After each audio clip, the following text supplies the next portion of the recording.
Welcome to Politics Done Right. I am your host, Egberto Willies. This is a progressive program that will take the mystery out of politics.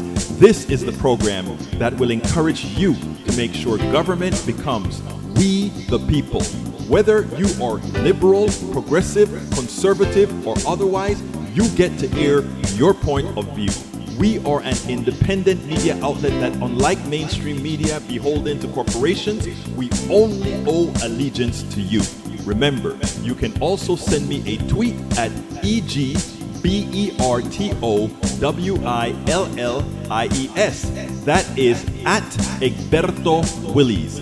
Let us engage. It is Politics Done Right.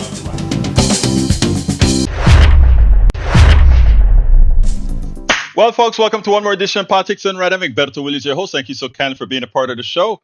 How are my peeps doing? I'm looking at my feed here and I don't see it on the internet. Let's see if there is something happening out here. I don't see that it is going to the internet. Let me go ahead and check our setup here to make sure all is working fine, because for some reason we don't have it on the Facebook. So let me go check the restream and see if there's an issue. I've been running late, had a whole lot of other things that I had to do. So let me go ahead and make sure that that got queued correctly. You know how that goes sometimes. Let's make sure that all the queuing took place, or whether there was an issue with queuing our programs. Let's see. I'm checking. Bear with me, guys, as I check the streams, because the streams look like it should be running. All right, let's see. They're all running. Facebook streams seem to be up, but it's not showing. Let me go ahead and have it show me the stream. Yeah, I see the stream. I don't see that. Okay, bear with me, folks, as I try to figure out what's going on here, because there seemed to be an issue with streaming to Facebook, and I don't understand what's going on at this point, because for some reason Facebook is not streaming. So what I may have to do is yeah, I give me another minute, Michael Rudnan. I need about another minute, because there are a whole lot of stuff that queues off of the Facebook stream. So what I'm going to do though is I'll get it working in an interesting fashion. Anyway, folks, we're going to have a great show for you today. And what are we going to talk about today? Well, today we're going to talk about the first issue is going to be how somebody responded to. I tell you what. Better than that, why don't I just play this piece for you, and then we'll continue with the show. While this piece plays, I'll work on that. So let's check it out now, and then we'll take it on the other side. You know, I think it was right before Thanksgiving or right after Thanksgiving. I don't remember. Joy and Reid did a piece on Thanksgiving, and it was kind of funny but real, because I mean, there's much that when we celebrate holidays like Thanksgiving or Columbus Day, etc., where one is expected that all of us sit down and clasp our hands and celebrate it, because these were great things that occurred. Really is a bit, or is asking for too much. Many a times it is asking that one forget real history. It is asking that one forget who they are, or how they got where they were, or what was done to them in the name of the holiday, in the name of the celebration. And unless we're all educated, unless we're all made to learn the same factual things, many times it's hard to comprehend. You know, today I had somebody call in and say that Kwanzaa was a false celebration. It's a false holiday. To which I said, well, then aren't all holidays false, because they're based on something? They had a genesis sometime. And then the other caller, which is the one that I'm going to play, called to say, well, the same way you scolded him, should we scold? I'm paraphrasing. Should we scold you for simply referring to Thanksgiving as Turkey Day and not taking our feelings into consideration about that particular holiday? And in effect, I said, there's something right about that. I should respect everybody's holiday. I don't have to celebrate everybody's holiday, but I should, acknowledge it. But remember, I won't be acknowledging a Thanksgiving next to my Native American friends. I won't be celebrating a Columbus Day next to anybody here in America that isn't non European. And the reason is simple. Again, these things weren't established benevolently. And, I think a lot of people need to read Howard Zinn's book, The Real History of the United States of America, I think is what it's called. But anyhow, I want you to listen to some of these outtakes from what I did this morning and tie it into what Joy and Reid had to say, and then we'll take it on the other side. Come on in, Bart. How you doing this morning, my brother? Yes, go ahead. I wanted to thank some of the callers for wishing me Merry Kwanzaa. That's one of my favorite holidays. I love to turn on the television on the day of Kwanzaa and watch the TV anchors squirm when they have to mention Kwanzaa and wish everybody a Merry Kwanzaa because they know it's a fake holiday. Why would you call any holiday, whether it's be Kwanzaa, Hanukkah, Christmas, or whatever, a fake holiday? Why would you call it a fake holiday? Just because it's made up and there's no way. Wait a minute, hold on. All holidays are made up. What makes one better than the other? That's the thing. The only reason they made it up was in response to Christmas. Oh, no. No. Kwanzaa has its value, and it has its value in Black Pride. Eddie, I'm going to have to make the calls short now. Give me a quick one, brother Eddie. I had two things to talk about, but real quick, the Kwanzaa thing, you make a really interesting point. I don't celebrate it. I don't know much about it, but giving respect to it because somebody does it and somebody puts value on it, I understand that. I think that's a very good point. However, my issue, though, is when you say, okay, Thanksgiving, and you call it Turkey Day, I think that's sort of disrespectful to what I celebrate and what I believe in. I think you can't have one without the other. I agree. By the way, sir, that's a good call out. Let me just tell you straight up. That's a good call out. Okay, so when I'm around my indigenous friends or people of I will refrain from using Thanksgiving, but I think you're giving me a good call out that on the radio. Use them equitably. In other words, be able to say Thanksgiving without having a second thought. Good call out. So apparently, the people who voted for the I will protect women whether they like it or not, childless women should have no rights, Puerto Rico is trash island, and Haitians will eat your pets gang are the real victims, despite their guy winning the election. In fact, they are now the modern-day equivalent of Rosa Parks, we're told by a white comedian. Civil rights heroes, the lot of them. And the rest of us, among the 73 million Americans who voted not to have fascism, autocracy, mass deportation, internment camps, and economy-crushing tariffs, are the bad guys, the segregationists of our time. If we, hold on, let me check my notes. Yes, don't want to have turkey dinner with the people screaming, your body, my choice. Okay, so there is this strong dual energy among MAGA people and their apologists, and it actually fits quite neatly with the history of America. It's equal parts bully energy, where they want to relentlessly troll liberals and lash out at minorities, and victim energy, where those same liberals are supposed to take the trolling quietly and also pity the trolls. It's the eternal victimhood of the conservative. We need to constantly coddle, study, and understand them. No one, not the media, the big thinkers, definitely not the comedians, are required to try to understand liberals and progressives. No. We must seek to understand those on the right, what they really meant by their votes, what they want, what they need. We are the constant handmaidens and wet nurses who are required to baby them, understand them, and serve them dinner. And if we want just a mental health break from their conspiracy theories and complaints about trans people in the bathroom and on the soccer field and in the schools, reading to kids at the library and apparently hiding under their beds, we are the ones in the wrong. In short, our dinner, their choice. It's the same energy their forefathers had toward the indigenous tribes. Hey, let's have Thanksgiving dinner on the land we stole from you. But before we pack you off to the reservation and snuff out your culture, could you please pass the corn on the cob? There's the dozens of post-Civil War massacres wiping out black communities from Louisiana to North Carolina to Rosewood, Florida, and Tulsa, Oklahoma, where black communities got burned to the ground by racist white mobs, a century later gentrified when rich folks want to live downtown because it's closer to work. But let's just call it even, because y'all got King Day, a black president, and Juneteenth. Geez, what more do you want? Accurate history? What, are you trying to hurt our feelings? These are the people who say the undocumented, who they get to call illegal immigrants, like the Pilgrims had permission to come here, have to suffer the consequences of their actions, right? They made the choice to overstay their visas or come into our country illegally. So if they get deported, consequences. But you right-wingers shouldn't have to suffer the consequences of your votes? You don't want to be around me because I voted for fascism. No fair. I'm coughing on you with COVID, but you want me to wear a mask for your safety?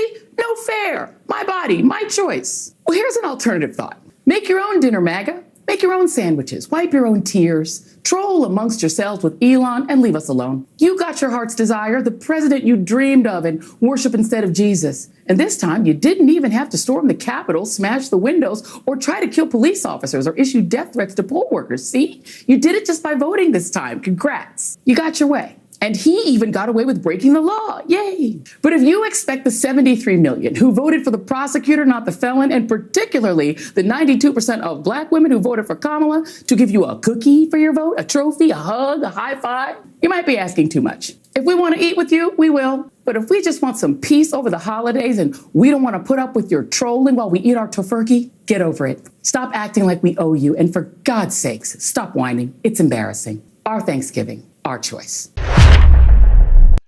So absolutely. So now, I think Brother Cisak is about to go into convulsion for hearing real history for a change. Lee Grant says she's very annoyed. I can see why her viewership is slipped down. Actually, her viewership has not slipped like the other commentators. She has a very solid base. And by the way, hers is integrated very well with multimedia. So while you may say, oh, her online is down, multimedia and all of that, she is killing it. So she's talking about she's a good person to learn from in how you do multimedia in this. And I hear you, I hear you, I hear you, my brother Rudden. Don't talk about politics on Thanksgiving Day. I hear you, brother. Jay, yes, woman, thank you. Yeah, she nailed it. And perfectly so.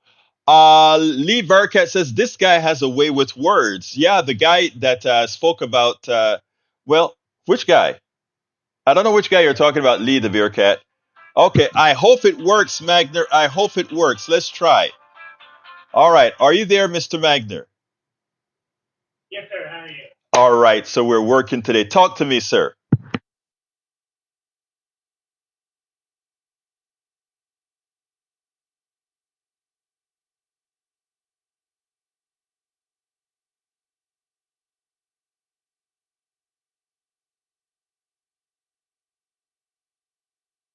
Actually, I didn't side with him. Let me tell you. Let me correct that real quick, brother Patrick. I didn't side with him. What I said that he did correctly was, or where he called me out, is that he said, "Oh, wow, they said they're not hearing the caller." Okay, well, I'll keep this mic up and see if I can somehow. I don't know what has happened over the last few days. Okay, let me just tell you what has happened, and bear with me one quick second before I answer that question. What I wanted to tell him, right, is I am telling other people they have to look at other people's view. Not everybody celebrate Thanksgiving because of the pilgrims and that sort of a stuff, right? So that is the reason that I said, okay, you got me on that one, and that's why I said you won't hear me talking about Thanksgiving around my indigenous friends or anything like that. But when I'm talking to others, okay, if Thanksgiving floats your boat, Thanksgiving. Go ahead, Patrick. Yeah, as a listener, it sounded more like you're apologizing to him, like you acknowledged that you were saying something offensive to him. Okay, What I was. Go ahead. I'm sorry. Go ahead. No, you go ahead. I was going to say nothing about calling Thanksgiving Turkey Day is offensive. At least it shouldn't be. I don't think so. You're not. We aren't. To say that it isn't to put down his celebration or to demean it.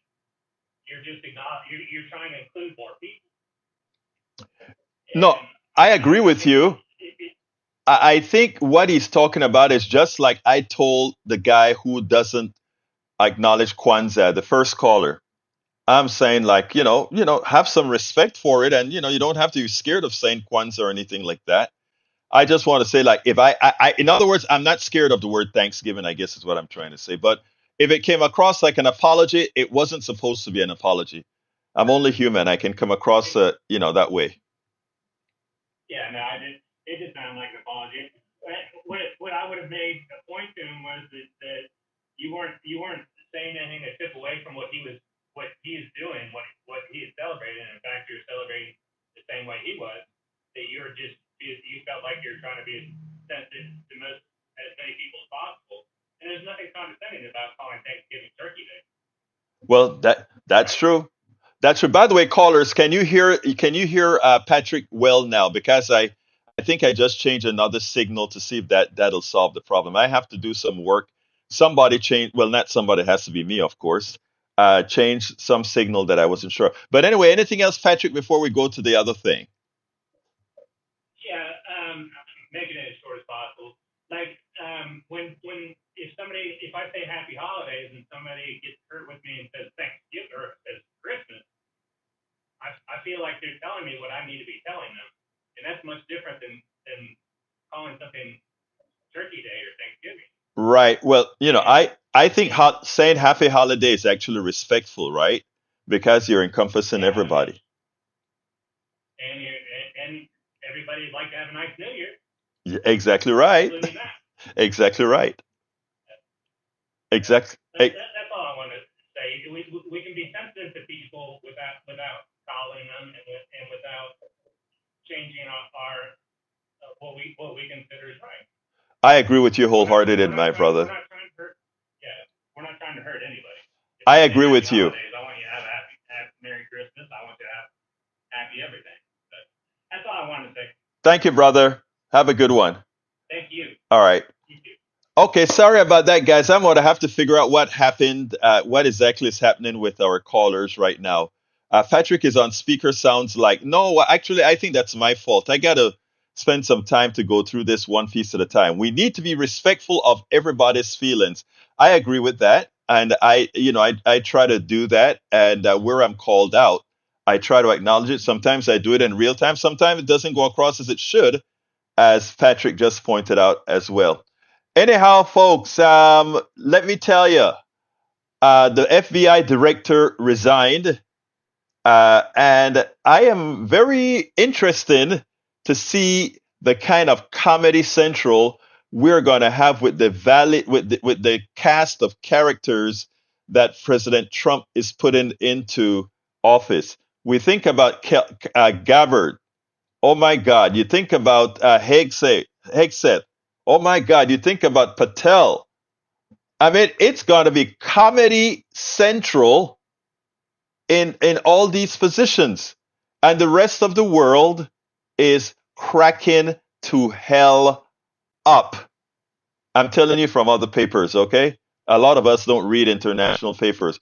The rest of the world think we have gone badass crazy, and they can't believe this has happened to a superpower. It is tantamount to how many felt when Russia was fallen. It's amazing. It's amazing. Anyhow, folks, before I go, let me read some of what you're writing here. We have Skiffy the let's say Skiffy the brat, okay, says, I don't really care for any Joyanne Reid. It's an artifact of her attacks on Bernie in 2016. She pushed that Bernie bro narrative in a big way then. That and Obama boys thing in 2008. Let me just say one thing, right? There are a lot of these activist journalists, sometimes that'll happen. Some people hold it against me that I was very pro Bernie and claim I was anti Hillary. And I still pay the price for that at Daily Kos, because when Daily Kos had two factions, and because I was there promoting the message by Bernie, because in my opinion it was a correct message and we could prove it numerically, I am still feeling the pain from people who are, I mean, they like what I write, but they just can't forget that I supported Bernie 100% and was a Bernie delegate. Lee Grant says the readout has shed 47% of its total audience averaging just 759,000 viewers after averaging 1.4 million viewers through 2024, leading up to the election. Well, it actually zoomed up a lot during the election. That she backtracked to 759 it's not a good thing. But let me just tell you, most of her growth is not going to occur on cable TV. Progressives have dropped cable TV for the time being. Right now, progressives are going through mourning. Okay, they're mourning, and their way of mourning is staying away from politics altogether, which, to put it bluntly, concerns me. It's something that we are trying to mitigate because you can't drop out, and a lot of progressives have just dropped out. And that 47% that you're seeing there, that is what it is. But rest assured, they are in fact on social media, and they're doing a hell of a lot of stuff on social media right now. AVQ says, I am all sort of tired today, back to bed. AVQ, please drink a lot of fuels, vitamin C, fluids, vitamin C, and rest yourself. I wish I could tell you better, but you know how the flu is. You just have to get over it in the next few days. The body's going to take its course. I hope you had a flu. Did you have a flu vaccine? I took the flu vaccine, the just about every vaccine that I could take, I took just in case, right? All right, Lee the Bearcat says, "We will new president reduce or eliminate money going to Ukraine or Israel?" I think he'll eliminate the money going to Ukraine. I don't know about Israel. Paul Fleming says, "How a decade-old loophole lets billionaires avoid Medicare tax. Some of Wall Street's richest and most powerful figures are using a legal loophole to avoid paying millions of dollars in earmarked for health." Let me tell you what they did, okay? Because several years ago, many years ago, when I used to make real money, before I decided to become a full-time activist and make very little money, the accountant was trying to tell me that if I collected my money as dividends and capital gains, I could actually, I think it's dividends that actually forwent any charges for Medicare. Okay? The Medicare tax. It is shameful. Like I said, all income should be treated the same. They treat all income that the average person makes, whether realized or unrealized, the same. Let me give an example. If you are in a state that collects property taxes and the price of your home rises, you're going to pay property taxes based on the new higher price of your home. Just like stock is a financial instrument, your home is also a financial instrument. So while all the people who own homes, they sock it to them with places that have taxes on real estate. But if you own a stock, nope, capital gains get a preferred tax rate. It's a scam. You're absolutely right, Paul. I didn't read the article, but I'm going to go ahead and index it because I'd like to add something else to my repertoire. Maybe I'll cover that on KPFT tomorrow morning. Thank you for that, Paul. Very important article. All right, let's see what else we got here. Nothing wrong with holidays. We all need some rest. Yep, we do. All right, let's see. Tiny bit at the end of a long tunnel. I hear you. I hear you. Sorry, I will try to get that fixed after the show. I have to remember to do it. Thank you, guys. Jay says, maybe I don't live here because I can't believe it either. Lee Grant says we could celebrate Thanksgiving for its aspiration of people from very different cultures finding common grounds, sharing a meal, and forming a mutual respect. I don't have any problem with the way you just said it, right, Lee Grant? It's a beautiful thing. It's a beautiful thing what you just said there. Okay? All right. AVQ says, Egberto, Bernie would have destroyed Trump. I agree. I agree now that Bernie versus Trump, as opposed to Hillary versus Trump, Bernie would have taken it to the cleaners. All right. Bree says, Biden says he'll veto bill that would let Trump nominate more judges. President Biden drops a bomb on MAGA world by announcing that he will veto formally bipartisan bill that would add 63 permanent judgeships because Donald Trump would now be the one to fill 22 of the seats. You have to fight fire with fire. I agree. Biden promised to veto the bill, which has already passed in the Senate and is set to be voted on by Republican-controlled House this week. And you know what? It's going to be hard as hell getting it through the next Congress with a one-vote majority, right? I know they think they're going to get all the Republicans to do it, but at that point, they'll have some problems. Lee Grant says, good morning to my progressive friends, but he didn't mean morning, he meant morning. Reid says, in addition to Trump's victory, has some liberal judges reversing their retirement plans. Yep, and we have to commend them because they've added 4 years to their service. 4 years. A lot of people, you're 68 and you're thinking, all right, I'm going to enjoy those 68 year, my 68 year now, and I am going to go off.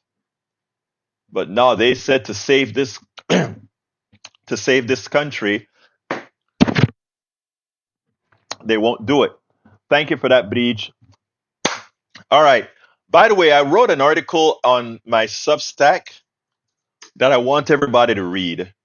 The article is titled, let me back up a second here.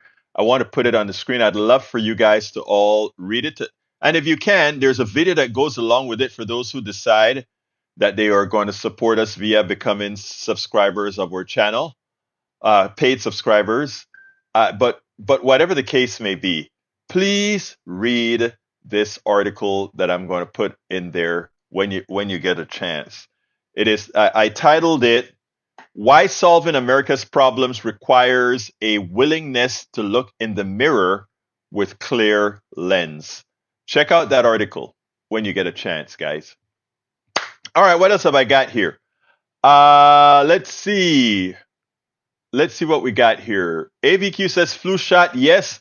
Don't know if it helped. Feels like I got a bad case. 38.5 degrees. And 37 C to get. So it's cold in New York as well. Well, look, take care of yourself, brother. Drink some orange juice for the vitamin C. Take some additional vitamin C. That's what I do. And just curl up in the bed while listening to Politics Done Right. All right, brother. Paul Fleming says, Amazon adding the tip your driver feature so the middle class can help Bezos pay his employee is peak consumerism. I agree with you, Paul Fleming. I agree with you. BHMC, if you say AVQ, rest up and feel better. By the way, FB and all Meta was down for a few hours today worldwide. That's why we had problems connecting. Thank you for letting me know that. I didn't know that at all. Paul Fleming says, remember the free tax filing service that Democrats established last year? Republicans are trying to take it away. They're working for their rich buddies who charge an arm and a leg to do taxes. But you know what? Democrats need to make big issues out of these types of stories, and we don't. But they need to make big issues out of it. All right, let's see. The best gift of a friend is one who is a clear and courageous mirror. You got that right. I found you, I think. Did the show start late? No, what happened is Reid says Facebook was kind of down for a while, and we had problems actually connecting to Facebook. But that's okay. That's okay. I have one more video I want to two more videos. The first one is let me lay it up here. As you know, they're trying to make it that anybody who talks about the reasons that Mr. Luigi went ahead and killed and unalived the CEO, that if you somehow try to get something out of it, you're being so bad. And, too many Democrats as well are calling out people who are using that as a catalyst to talk about the failed healthcare system. Well, I think it's a TikToker or Instagrammer, had quite a bit to say. And it was picked up by MSNBC. I want you guys to listen to this, and then we'll take it on the other side. Within minutes of the shooting, people began to rage at a system that isn't working and a healthcare industry that puts profits ahead of patients. But instead of feeling heard by American leaders, many felt their anger was being willfully misconstrued. I am still watching the reactions of establishment Democratic politicians to this United Healthcare assassination and increasingly realize why we lost the election. I mean, just the totally missing the moment, missing the point, repeating all these empty platitudes like violence is never the answer. And instead of responding to all of the outpouring of sympathy and cynicism and outrage, not towards the shooter, but to our healthcare system, Democrats spend no time speaking or even trying to understand what is the rage and dissatisfaction that drives ordinary people to support a cold-blooded murderer. Well, not only none of the problems get solved, but all of them get actively worse. And that the only place to channel the rage is through the right's alternative, the right's presentation of an anti-establishment candidate in Donald Trump, who will not solve any of the problems that people care about, but is the last protest vote that people have to register their disdain and contempt for a broken system. As long as Democrats are seen widely to be the party that is the spokesperson for the system most Americans despise, and that events like this just allow that reality to burst forth to the surface in a dramatic way, we will never recapture the political discourse from the right. We spend a lot of time deconstructing the news, trying to. Okay, so you get what he said. Now, I don't agree with him completely, right? Because here's the thing, and this is where I talk about being mature and thinking things through. First of all, like I stated, the reason the president of the United States is Donald Trump, all those little things mattered. But the ultimate reason that Donald Trump is president is because of sexism and racism. With all those issues, healthcare, Iraq, healthcare, Gaza, all of those reduced what Kamala's percentage, definitely so. It probably also kept people at home. But the reality that she lost is sexism and racism. That the majority of white women voted for Donald Trump. Somebody they knew would hurt their mother, their daughters, or some one of those. There can only be one answer. That so many male Latinos decided to vote by majority for Donald Trump. Again, strong sexism with a degree of racism. It's hard until and that's why I want folks to read the article that I put in there, because it's important. Look, she lost votes because of Gaza. She lost votes because of different different issues. But those weren't the mass exodus that caused the loss. You can look at the numbers. North Carolina is probative. The senators that won in Wisconsin is probative. The senator that won in Michigan is probative. So let's be clear here. America has to acknowledge deep within that it has a racial and gender problem, a sexism problem. And when we solve that problem, we can stop otherizing others and be able to really elect the best person for the job. Donald Trump had already proven to us that he was a lousy president. He allowed a pandemic to get out of hand.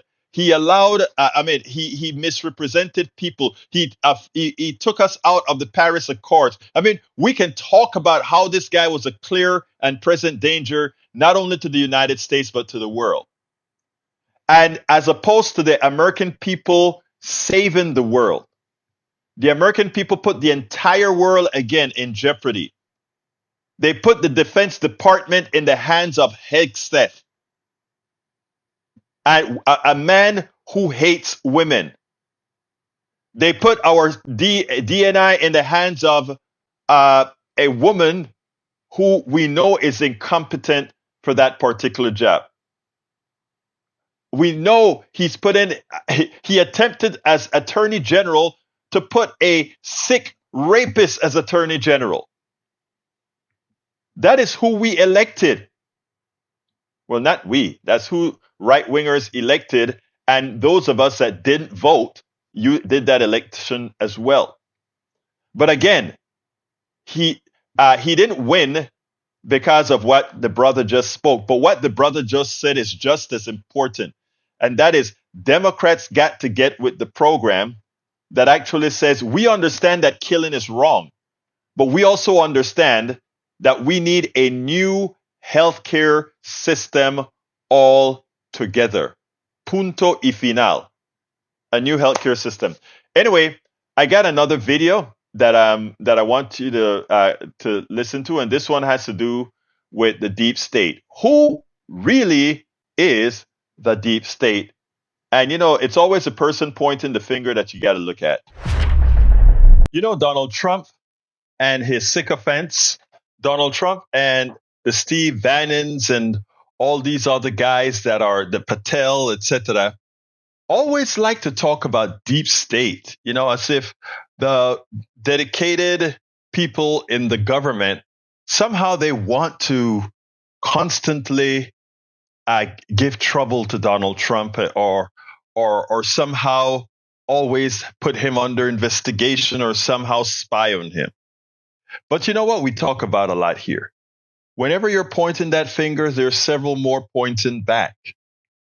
And it turns out that a report just came out that pointed out that the Trump DOJ pulled phone records and texts that were secretly gathered of congressmen, staffs, and journalists during his first administration. I want you to see how this journalist addressed it. Because Andrea Mitchell did a great job in sort of parodying what Donald Trump likes to say. And I think in the process, she made a fool out of him. Check this out, and then we'll take it on the other side. In a new report just out today, the Department of Justice's Inspector General is criticizing the DOJ under Donald Trump. This new report lays out how in 2017 and 2018, the Trump Justice Department secretly and improperly obtained phone and text message logs of 2 members of Congress, dozens of congressional staffers, and then in 2020 got similar records from members of the news media. Among the staffers whose records were seized, get this, Kash Patel, President-elect's choice to take over the FBI. He was working various national security roles then. The IG report finds the DOJ failed to take account of separation of powers by seizing those communication records, using subpoenas and gag orders, third-party providers, including Apple, to get the records and to keep those companies from telling their customers. Ken, this is the secrecy involved here and the fact that they were doing it on some of their own people and members of Congress. Yes, Andrea, I think the most important thing about this report is that it serves as a warning as a second Trump administration is about to take office with a new Trump-appointed attorney general about just how powerful the Justice Department can be, what kind of records it can get, and the secrecy it can deploy in going about getting them. Now, in this case, there were some leaks of classified information into news stories in 2017 and 2018 about the Russia investigation. And line attorneys, line prosecutors sort of went off in bull in a china shop fashion and grabbed up the phone records and text message logs of 43 congressional staffers and 2 members of Congress. They happen to be California Democrats, Adam Schiff and Eric Swalwell, who were on the Intelligence Committee at the time. Now, the Inspector General did not find that that was improper. That was in accordance with the rules at the time. There are now rules that say that top officials at the Justice Department would have to be notified if something like that happened. But the IG did find that later, under Bill Barr, the Justice Department violated its own policies when it secretly grabbed up the same kind of records from reporters at the New York Times and the Washington Post without telling the journalists. There is now a policy in place that says that can't happen anymore, that the DOJ will not subpoena records except in emergency circumstances from reporters doing their jobs. But that's just a policy, Andrea. That can be rolled back by the Trump Attorney General. And that's the real warning shot here that this Inspector General report is firing, that there's a lot to be concerned about. A lot can happen behind the scenes, Andrea. And who was the Attorney General when this first started? it was Jeff Sessions, but he was recused. So he was not found to have been involved. That's the bizarre thing about this, is that the subpoenas to the members of Congress and the staffers were done by line prosecutors, sort of the workaday mechanisms of the Justice Department, without real consideration for the fact that this is a separate branch of government. They could have whistleblowers calling them about the Department of Justice, and maybe the DOJ shouldn't have access to those records without any warning. I think we found the deep state. It was the Trump first administration, DOJ. So there you go. She didn't mince her words, did she? She said, I think we found the deep state. It's the Trump first administration. It's the Trump's first administration's DOJ. Think about that. Here he is, always complaining, and it turns out that his administration is really the culprit that spied on others, that went into others' business, and so forth. We have a long 4 years ahead of us, and it's going to be the 4 years that we have to remain vigilant. It's the 4 years that independent media is going to have to do the work, because as you see right now, the mainstream media is trying to appease Trump. They're normalizing Trump. They are actually making the things that Trump do that are so bad, so wrong. They're actually making those vogue. I think what we call it is the sanitization of Trump. And while the mainstream media, in some fashion, probably believes they have to do that to maintain that connectivity with administrations, those of us in the independent media, those of us in the activist independent media, the activist progressive independent media, we don't have to worry about doing that. We just have to tell the truth. So again, as Andrea Mitchell said, we found the deep state, and it's the Trump first administration's DOJ, and likely the DOJ that he puts into action once he's inaugurated. It's a long 4 years ahead of us. Oh, yes. Oh, yes. Anyway, hey, Bruce Pollard is in the house. How you doing, Bruce? Great to see you here. Doom Chaser is in here as well. We've got Eric Hayes that showed up. I don't see Yvette today. Is Yvette in here today? I never like to miss calling out my regulars. Let's see if Yvette is here. You know, I got to call out my regulars, guys. I guess Yvette didn't show today. That's okay. Anyway, folks, continuing with the program, let me scroll down. Bruce says it's going to be a bumpy tide. I think you mean a bumpy ride, brother, and I think I agree with you 100%. But we got work to do. We got work to do. Egberto, I told you it's a bunch of those in the administration estimated from Obama. Oh, Lord, there we go again. Doomchart says it is accepted as fact our own CIA are drug dealers to fund a war. Fact. Weapons of mass destruction was fabricated. Fact. So many facts out there. You're absolutely right about that. You're absolutely right about that. What else have we got here? Okay, damn. Okay, thanks, Egberto. Oh no, that's okay, Bridge. I saw that and I wanted to verify that elsewhere. So I went ahead and checked it out because, we try to be, we try to be here. All right. What else have we got here? I don't have any more videos, so let me continue with what you guys have. Patrick Wagner says, if SpaceX is a federal contractor, why was Musk able to contribute to the election? Thank you. Again, fraud, just outright fraud, right? But they don't mind. You don't hear the right complaining about Musk putting $250 million directly into Trump's campaign, right? Through several side groups, PACs, etc. But if you ever hear them talk about what's the name of the Greek guy that they always say supports liberals? Soros. Soros is giving all this money. Man, I wish somebody would give me money to do what I do to support progressives.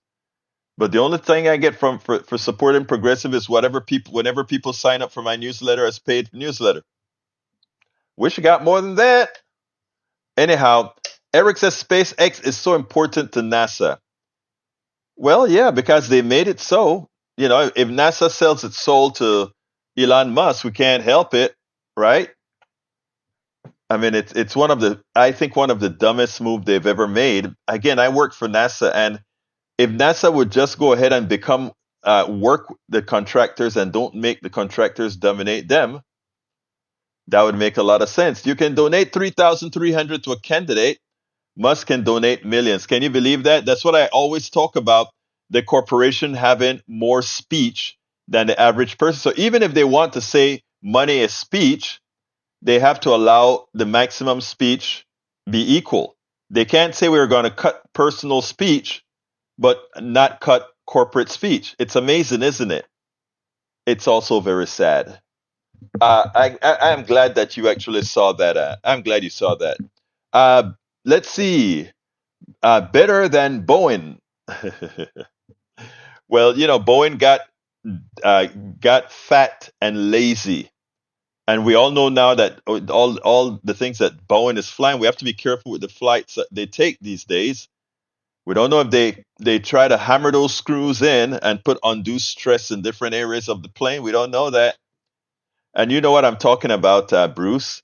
If you fatigue out of spec, you can actually cause crashes, and you know how that happens. Let's see what else we got here. Eric says, "Well, how did Biden get so much from the billionaires in 2020? Really? No, I think now you could have said that about Kamala Harris, about all her misspent money, but I don't think you can say that about Biden at all." All right, let's see what else we got here. Patriarchal system and racist, according to British MCP, which I agree with wholeheartedly. Skippy, the Ubrat, says the Democratic response to the HCH shooting is easily explained. I think more than likely it is biting your tongue with timidity. That is always a response from Democrats. Rarely do you see a Democrat, other than the progressives like Bernie Sanders or Pramila Jayapal, actually go out there and full-throatedly protect the interests of the progressive values. And like I mentioned, most Americans are in fact progressives. I repeat, most Americans are in fact progressives. They just don't like to use the word because they associate progressive with other things, and those other things create a problem. Patrick Magnus says actually governments working together has a long history of helping relations. I mean, I found it ironic that those who believe in government are pretty much allowed the right to turn government into something bad. Because in effect, it is saying, if you're saying government is bad, like I say all the time, you're actually saying we are bad. And that is something we got to get away from. I believe in myself. Well, it seems to me like brother Tom Zarnick has a new limerick that I must be prepared to read. So, to my brother Zarnick, let's get with the program. And it goes like this. All right. Easy. Help wanted for Donald Trump's new cabinet.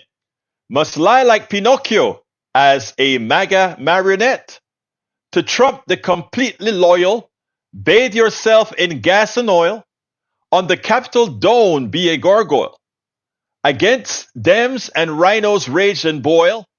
Being compliant is more important than being experienced and competent. Cut taxes for the obscenely wealthy, though it raises the national debt. Make most Americans poorer and unhealthy. Ignore a foreign or domestic threat. Be willing to play Russian roulette. With Putin, Xi, and Orban, Jung, MBS, and Erdogan. Don't fret that your voters made a bad bet. GOP policies may be chaotic and makeshift, But when you join the Donald's new cabinet, you can aid and abet his government grift. Buy a yacht or a private jet. And from sunrise to sunset, grab all the money and power you can get. Oh, I tell you, you just have a way with words, Brother Zarnik. Thank you so kindly for that. And I hope you continue to post them. This is wonderful. Anyway, AVQ says, conservatives, we believe government is bad because we're going to do everything in our power to make government bad. You nailed it. All right, Mike C6 says only 8% of the U.S. population is progressive. Conservatives are 33%. Dream on.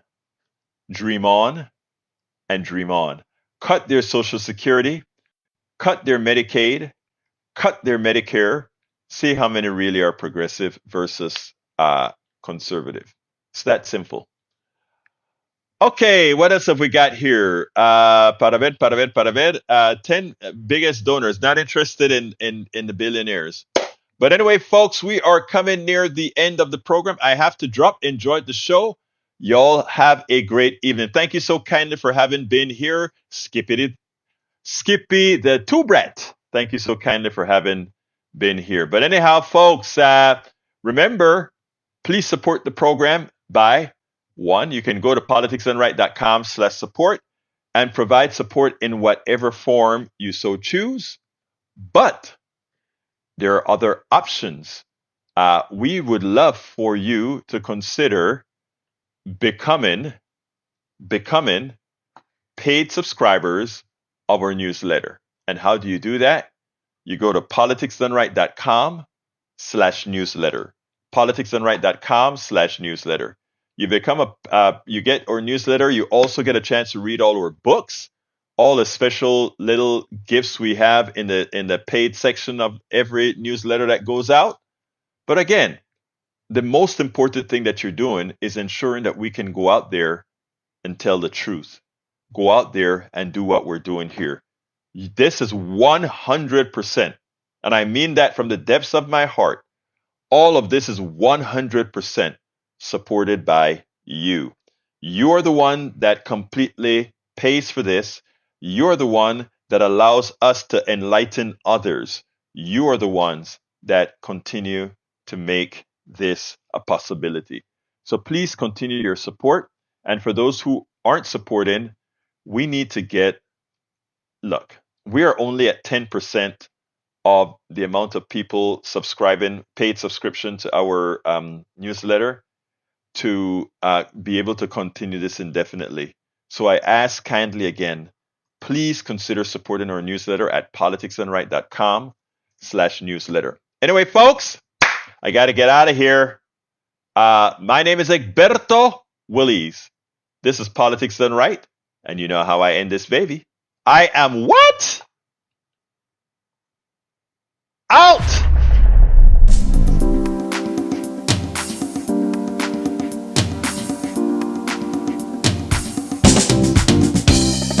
Welcome to Politics Done Right. I am your host, Egberto Willies. This is a progressive program that will take the mystery out of politics. This is the program that will encourage you to make sure government becomes we the people. Whether you are liberal, progressive, conservative, or otherwise, you get to air your point of view. We are an independent media outlet that, unlike mainstream media beholden to corporations, we only owe allegiance to you. Remember, you can also send me a tweet at EGBERTOWILLIES. That is at Egberto Willies. Let us engage. It is Politics Done Right.